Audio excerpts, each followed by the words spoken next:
City news కి స్వాగతం।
Skill development కోసం అని చెప్పి 200 కోట్ల రూపాయలు సెంట్రల్ నుంచి వచ్చి కాలేజీలో ఎప్పుడు కూడా ప్రచారాన్ని పోయినప్పుడు అమ్మమ్మకు పని చేసుకుంటానికి పనిలేదు, పని చేసుకోవడానికి పనిలేదు, పల్లెటూరులో అయితే మేము కూలిపోతాం। మన అదృష్టం కొద్ది ఈరోజు మనం ఎన్ని 20 ఎకరాల భూమి ఓటు రంగంలో ఇచ్చామో అక్కడ 200 కోట్లతో స్కిల్ డెవలప్మెంట్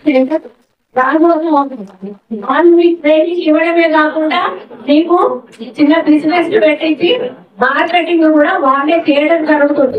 ఆ పని చేయడానికి కొంత సమయం పడుతుంది, కానీ భవిష్యత్తులో మీకు కాకపోయినా మీ పిల్లలకైనా కూడా వచ్చే అవకాశం ఉందని కూడా ఈ సందర్భంగా విజ్ఞప్తి చేస్తా ఉన్నాను। కాబట్టి మైనారిటీ వాళ్ళకు కూడా ఒకటే విజ్ఞప్తి చేస్తా ఉన్నాను, మీరందరూ కూడా మా కోసం కష్టపడ్డారు, మా మెజారిటీ కోసం కష్టపడ్డారు। అభిమానం మనం ముందుకెళ్దాము అభిమానంతో। మళ్ళీ రేపు పార్లమెంట్ ఎలక్షన్స్ రాబోతా ఉన్నాయి। మళ్ళీ ఈ మధ్యలో జెండాలు వేసుకొని దొంగలు మళ్ళా వస్తారు, దొంగ మాటలు చెప్తారు। కేసీఆర్ అంటే అసెంబ్లీకి రాడట కానీ పబ్లిక్ మీటింగ్ చెప్తాను మొదలుపెట్టాడు।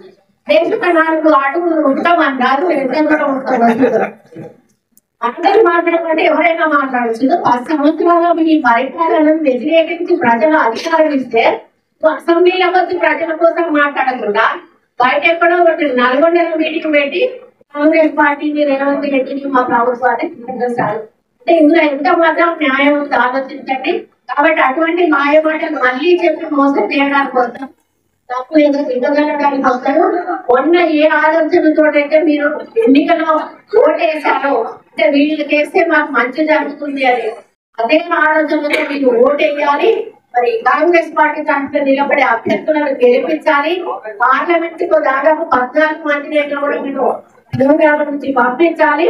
మరి కేంద్రంలో మన ప్రభుత్వం వస్తే ఇంకా మంచి మంచి అవకాశాలు వస్తాయని తెలియజేసుకుంటూ అందరికీ కూడా ఒకసారి నా కోసం పనిచేసినందుకు మళ్ళీ ఒకసారి చెప్తున్నా, మనల్ని ఎవ్వరు కూడా బాధపడకండి, భయపడకండి। పని చేసిన వాళ్ళకు గుర్తింపు ఉంటుంది, మీరు ఎవరికి చెప్తే వాళ్ళకి పని చేయడం జరుగుతుంది। కాబట్టి అటువంటి బాధ భయం ఎవరు కూడా విజ్ఞప్తి చేస్తూ జరుగుతుంది।